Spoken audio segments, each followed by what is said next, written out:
Alright, my shiny Moltres attackers, we are going after the top counters for shiny Moltres to be able to take them down as efficiently as possible, because I have a lot of people saying they're going to have a very small raid car. And since we were able to take down the tier 5 legendary raid boss Moltres with 2 people because he was duoable, this tier 4 raid boss is going to be more than easily doable. So let's check out what the top counters are, because I already gave you that top one in that shiny Moltres prep video, but let's check out the other ones so that we can know all of the things we need to be prepped for shiny Moltres takedown. Here we go, guys. Welcome to the Trainer Club.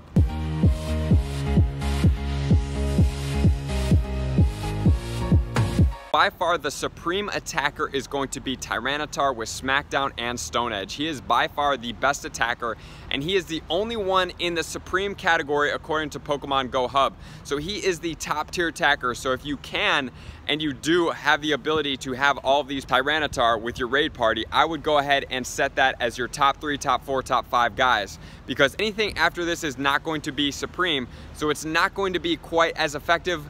So these ones are actually called excellent attackers. We are going with Omastar with Rock Throw and Rock Slide, which is the legacy move. So you actually can't get this. And then the other one we are going with is Golem with Rock Throw and Stone Edge. So those are the 2 secondary to best attackers. So they're in second place, those guys. So they're not a supreme attacker, but they're an excellent attacker, meaning they're going to do a lot of damage. Golems are going to be excellent in there because most of us don't actually have the Rock Throw Omastar. If you're going to a basically third place, so this is going to be the good attackers. These guys are basically going to be considered your B team according to Pokemon Go Hub. So they're not the most effective, but they're going to do damage, and if you're in a party of about 5, you're fine. All of these things are basically, if you're in a really crunch type party, you really want to maximize there. So for myself, we're trying to maximize on time. That's why we're going with the Tyranitars and the Golems and the Omastar, so that we can just smash these Moltreses so fast and we can move on to the next one as soon as it hits go, and we can beat them and actually have some time to catch them. Here we go. We're going for Kyogre with Waterfall and Hydro Pump, so that's pretty effective. We can go with Rayquaza with Dragon Tail and Ancient Power. We're not getting Stab on that Ancient Power.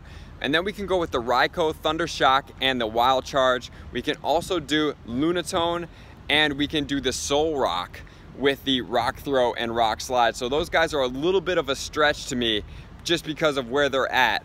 And then also you can do Sudowoodo with Rock Throw, Rock Slide. You can also do a Gyarados with the Waterfall and the Hydro Pump, since you got that water move. And then you can also do the Zapdos with Charge Beam and Thunderbolt. So those are all the B team attackers. That's if you don't have a team of Tyranitars with Smackdown and Golems with all rock moves, because you should have a team of that. We've been doing these legendaries like this for quite a long time, so that should be your raid party of how you set it up right now. It should just be Tyranitars and Golems straight off the bat, and you will smack everything, Tyranitars being number 1.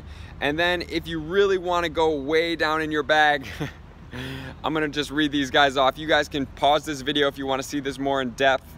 But we can go with Mew with Charge Beam, Rock Slide. We can do Salamence with Dragon Tail, Hydro Pump, Rhydon, Rock Smash, Stone Edge, Sudowoodo with Rock Throw, Stone Edge, Lapras with Water Gun, Hydro Pump, Aerodactyl with Bite, Ancient Power, and Kabutops with Fury Cutter, which is a legacy move, and Ancient Power. So that's really stretching deep, guys. I would really suggest staying with that supreme tier A-list attacker, Tyranitar. If you need to go down from there, you're going to go to the Golem, and you're going to the Omastar. And then if you're going anywhere down from there, I would say stick to the Raikou and for the Kyogre. That is pretty much where we're going to stay at. All those guys are going to be excellent. If you have big raid parties, it doesn't matter as much, but just set up the battle party and be prepared as possible. Check out my other video, which is coming up in the top here of this shiny Moltres prep video. Make sure to get your raid passes and everything up in between so that we can absolutely maximize. I appreciate you guys being a part of the Trainer Club. And let me know if you're going to be planning on doing this guy. I'm curious to see if anybody's able to single him if you have the time or you want to take the time. But you also have to do and realize that that tier 4 is going to cut the amount of time, so it goes to 180 seconds rather than 300 seconds. So although he does drop in his ability to be strong, it also drops in the amount of time you have it. So I don't know if it's actually possible, but if it is partly cloudy and our rock moves are boosted, you don't know what's possible. So let me know, guys.